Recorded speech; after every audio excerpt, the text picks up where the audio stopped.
வணக்கம். Welcome to my channel. இப்போ பார்க்க போகிறது ஒரு சின்ன நியூஸ் கட்டு தான். அரசு பள்ளிகளில் 22,500 ஆசிரியர்கள் எச்எம் பணியிடம் ஒரே நாளில் காலில், முன்னெச்சரிக்கை இல்லாததால் திணறல் அப்படின்னு சொல்லிட்டு ஒரு நியூஸ் போட்டிருக்காங்க. ஜூன் 3ஆம் தேதி வந்த நியூஸ்.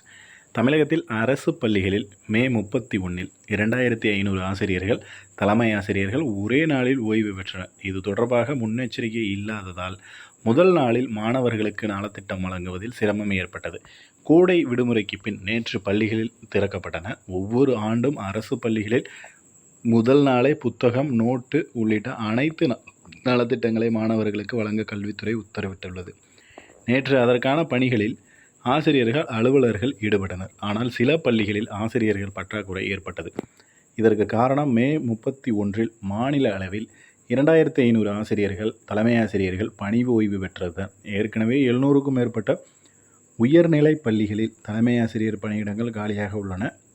இதையடுத்து மேலும் 350 மேல்நிலை தலைமை ஆசிரியர் உட்பட இடைநிலை பட்டதாரி ஆசிரியர் என ஒரே நாளில் 2,500 பேர் ஓய்வு பெற்றனர்.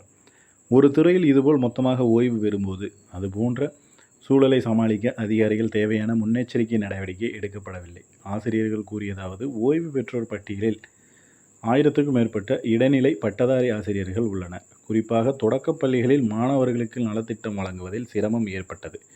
மதுரையில் 45 பட்டதாரி ஆசிரியர் பணியிடம் ஏற்பட்டுள்ளது. கற்பித்தல் பணி பாதிக்காமல் இருக்க ஆசிரியர்களுக்கான பொது மாறுதல் கலந்தாய்வு விரைவில் நடத்தப்படும் என்று அப்படின்னு சொல்லியிருக்காங்க. இதில் இடைநிலை ஆசிரியர்கள், பட்டதாரி ஆசிரியர்கள்னு தெளிவாகவே கொடுத்துட்டாங்க. ஸோ இதில் இப்போ நடந்துக்கிட்டு இருக்கிற நோட்டிஃபிகேஷனுக்கு நம்ம எஸ்ஜிடிக்கு வேகன்சி இன்க்ரீஸ் பண்ணுறாங்க அப்படின்ற ஒரு பட்சத்தில் இந்த ப்ராப்ளம்க்கு ஒரு சொல்யூஷன் அப்படின்றது கிடைக்கும்.